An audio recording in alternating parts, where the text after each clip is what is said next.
독일이 그랬던 것처럼 한국 역시 북한과 통일될 경우 경제력이나 군사력 등 한국의 국력이 지금보다 얼마나 더 커질까 하는 궁금증은 모두가 가지고 있는 생각 중 하나입니다. 날이 갈수록 한국의 국력이 커지다 보니 이런 내용의 글은 해외 커뮤니티에서 더욱 관심을 받고 있는 주제가 되어가고 있습니다. 이와 관련된 질문들이 올라오면 외국인들의 경우 한국은 아시아에서 중국을 뛰어넘는 엄청난 강대국이 될 것이라고 예상하는 경우가 거의 대부분이지만 딱 부정적인 의견을 보이는 네티즌들이 있습니다. 바로 일본인이죠. 통일된 한국은 일본보다 더 큰 경제력을 가지게 될까요? 라는 질문에 달린 일본인의 답변만 보더라도 이런 분위기를 바로 확인할 수 있습니다. 도쿄 대학에서 공부했다는 일본인 글쓴이는 한국이 아무리 통일하더라도 일본의 경제력을 절대 뛰어넘을 수 없다고 확실하게 대답할 수 있다며 글을 써내려가기 시작했습니다. 일단 일본은 100년 동안 최고의 기술과 교육 수준을 갖췄으며 산업적인 부분에 있어서도 세계의 부러움을 사고 있다며 현재 일본의 위치를 설명했습니다. 15년 전 독일이 미국이나 일본과는 경쟁할 수 없다고 인정했다는 이야기도 전하면서 말이죠.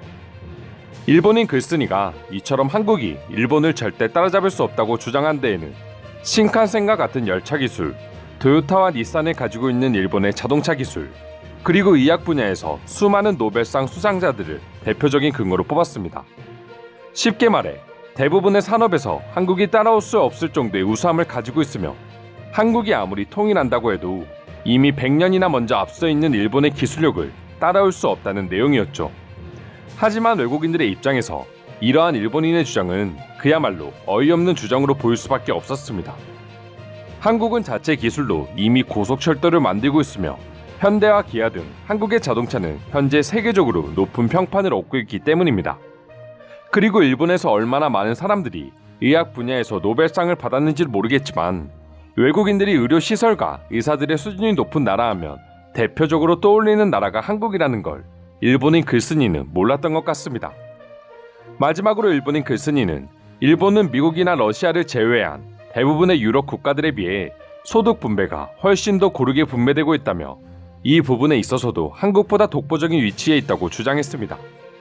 이처럼 여러 이유들로 인해서 한국은 통일 여부와 상관없이 앞으로도 절대 일본을 따라잡을 수 없다는 주장에 외국인들은 어떤 반응을 보여주고 있을지 지금부터 자세히 소개해드리도록 하겠습니다. 시간이 얼마나 걸릴지는 모르겠지만 만약 한국이 평화롭게 흡수 통일을 진행한다면 일본은 한국과 비교조차도 불가능할 정도의 위치가 될 것입니다. 북한의 토지와 군사력 그리고 노동력을 한국이라는 나라가 본격적으로 이용한다면 중국마저 충분히 뛰어넘을 수 있는 수준입니다. 일본이 지금처럼 부유한 좀비 국가로 계속 이어진다고 하면 한국이 통일하지 않더라도 일본은 한국에게 따라잡힐 수밖에 없어.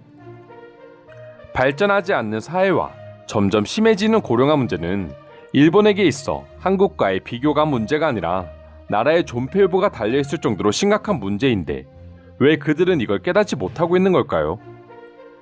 일본은 분명 여러 산업에 있어 발전한 나라임에 틀림없다. 하지만 그들이 관광하고 있는 게 있는데 한국은 이미 일본이 가지고 있는 모든 기술들을 가지고 있으며 그 수준 또한 아주 높다는 것이다. 이 글이 딱 일본인들의 갇힌 생각을 대표적으로 보여주고 있어. 열차나 자동차 산업에서 한국보다 일본이 앞설 수는 있겠지. 하지만 영화나 드라마 그리고 음악과 같은 다른 분야 산업에서 한국이 압도적으로 우월한 부분은 전혀 생각하지 않고 있어.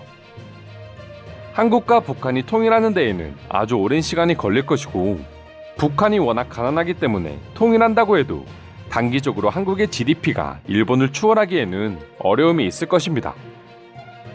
북한의 인구수를 합친다고 하더라도 통일 한국의 인구수는 8천만 명 정도로 일본보다 적기 때문에 일본을 추월하기에는 어려움이 있다고 봅니다. GDP가 높다고 그 나라의 국력이 무조건 높다고 말할 수 없다. 한국의 GDP 순위는 10위권 바뀌지만 세계 선진국 10위 반열에 올라와 있는 것처럼 말이다. 한국인과 일본인의 생활 패턴만 봐도 GDP는 큰 의미가 없다는 걸 알 수 있다.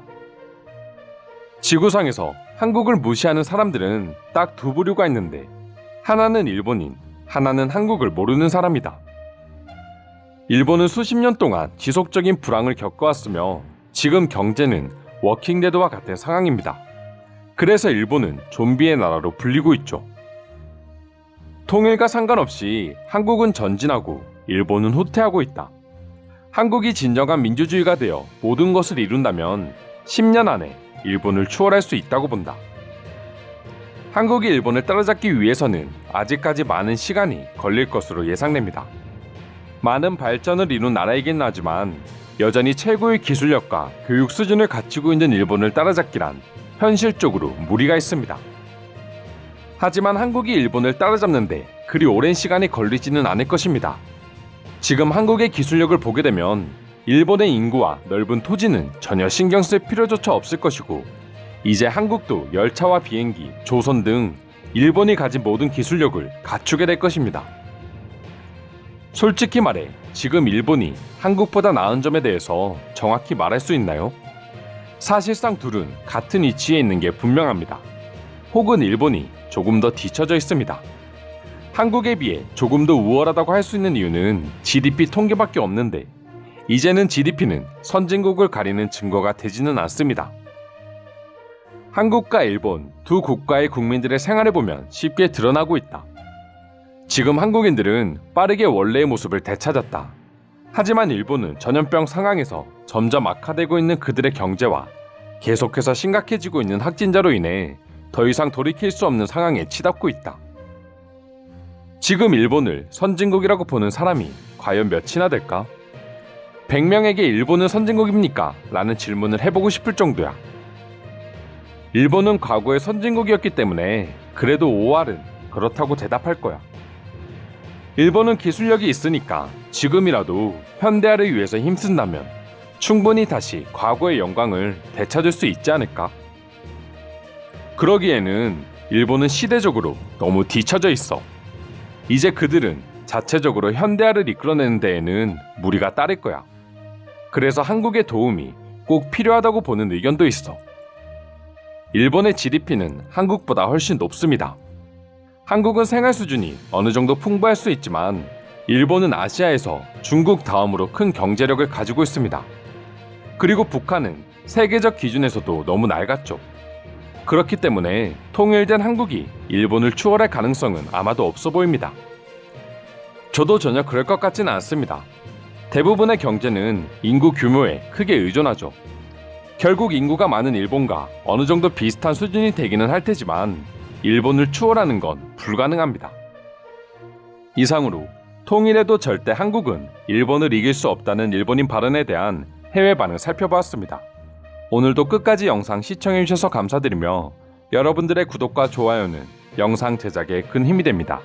이상 종크TV였습니다.